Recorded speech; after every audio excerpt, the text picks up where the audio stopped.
Hi guys, welcome back. Hopefully this video is a little bit shorter than yesterday.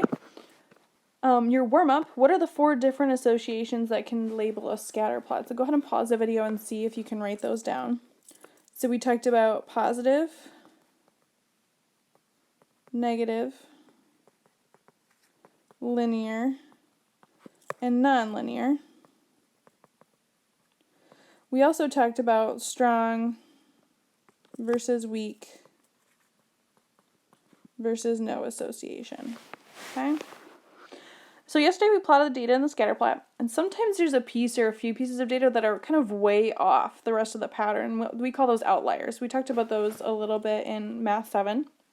So if I'm looking at this data here, I can kind of see this association, and it's pretty strong right around here. They're all fairly close to the line and close to each other, but we have this weird point way out here. Okay, and this is what we would consider an outlier. Okay, it's not following any of the rest of the patterns. Okay, and if we're looking at this, it says time past 7 a.m. and the number of vehicles and the traffic patterns. So as we're going farther and farther into the day, there's more and more cars, right? Except for at 90 minutes after 7 o'clock, it kind of drops down, and that might be because more people are at work, right? But it's an outlier of information. Okay, if we're looking at this one, again, we can see it's a little bit weaker, but again, we have a positive association here, and this is an exit slip, so why don't you go ahead and pause the video, try it on your own, and then come back.